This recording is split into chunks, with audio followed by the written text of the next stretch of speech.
Spirit. One God, Amen. Good morning. It's good to see everybody. Lots of snow coming our way, lots of shoveling, lots of back problems.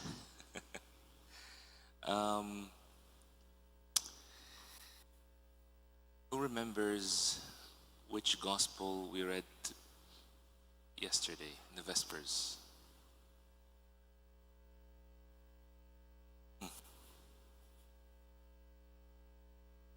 Take a guess.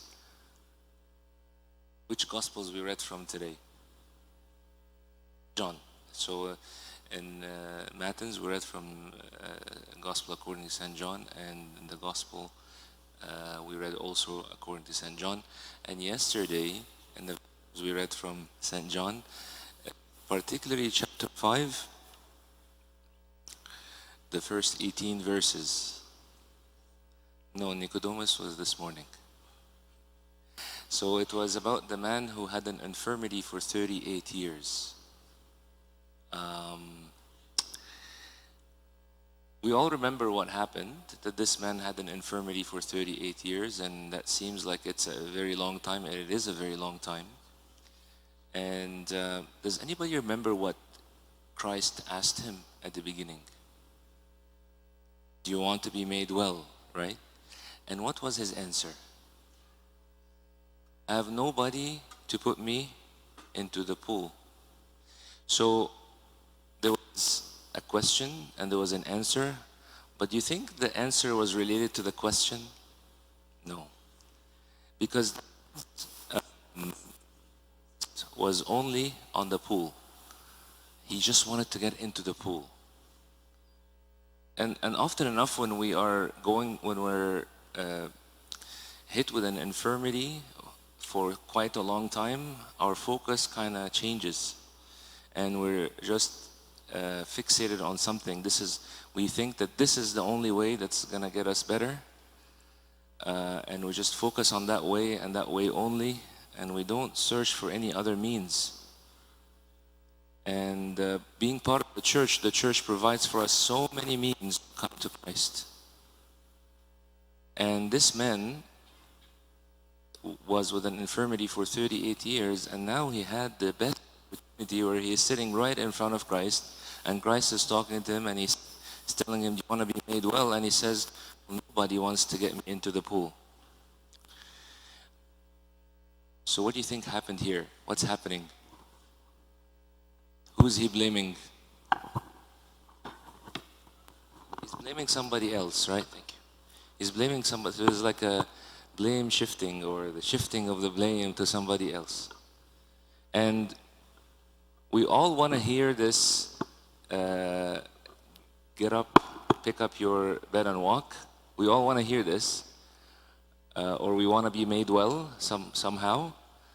But we often enough don't focus on the last part where Christ comes back to him and tells him, see that you sin no more, lest worse things would come upon you. So even in our spiritual life, we're so much focused on wanting to be better, or wanting to get well, or wanting something from God, but then we maybe not focus a little bit on, well, sin no more, lest something worse would come upon you. So this idea of shifting the blame, or not accepting responsibility for our sins. So obviously we know that this infirmity that this man was in was due to a certain sin. So this idea of shifting or blaming somebody else, I didn't do it, it wasn't me. And the world that we live in often enough kind of gives us ways to get out of things. How to evade this, or how to get out of that, or how to avoid this. And the world that we live in often enough trains us not to face the problem head on. But Christ, when he met him, he told him, do you want to be made well? He didn't tell him, how long have you been here? What was going on? Can you tell me what's going on with you? He told him, do you want to be made well? Christ was very direct with him. And so this teaches us not to kind of get sidetracked. Need to sit with ourselves regularly and ask ourselves that same question. Do I want to be made well? And if I do, I know where to go. I know what needs to be done. And it seems that this idea of shifting the blame was contagious at the time. Because at the end, what the Pharisees or the Jews have done, said, who made you well on the Sabbath? So they were not looking at the main event, that this man has been healed from this infirmity. They've seen him every day. They didn't really focus on this, but they focused on something else. Who made you well on the Sabbath? You see how unlogical that is? And so they've done the same thing that this man has done. They wanted to blame somebody. And from now on, they were very jealous of Jesus and they wanted to harm him.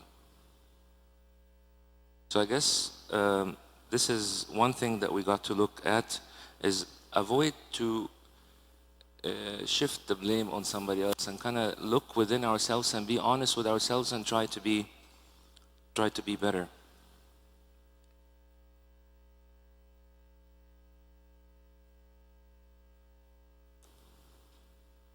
St. Augustine says something. He says, the life to which we are accustomed holds us more than the life we long for.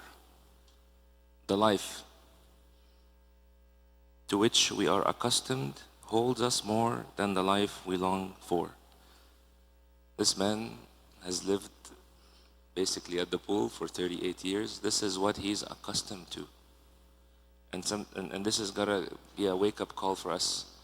Myself first, what is it that we're accustomed to day in and day out that we can't just let go of?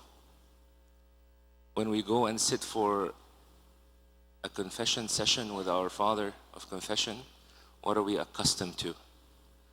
Am I accustomed to tell what is going on in the life of others around me, completely ignoring what's going on within my own life? Often enough, we find ourselves doing just that, pointing at how others are making me do all these things that are wrong, and how others are affecting me, and how others are leading me down this path, and how others are causing, but I don't look within myself. We find ourselves, and by the way, this could be correct. Like the man at the pool who said, nobody is getting me inside the pool, he's correct. He's correct, but his focus is not in the right place. He's focusing on something, it's good, it's okay, but his focus is not in the right place. Again, St. Augustine says, the life to which we are accustomed holds us more than the life we long for. May the Lord awaken us, so that every time we meet Him, and we meet Him all the time, many opportunities he comes and he meets with us personally, specifically when we sit with ourselves and we focus with ourselves. May the Lord give us the opportunity, and may the Lord be with us all, and may the Lord, may we become more sensitive. We need to be more sensitive. We need to be more, but not sensitive to others around us, sensitive to our own selves. Glory be to God forever.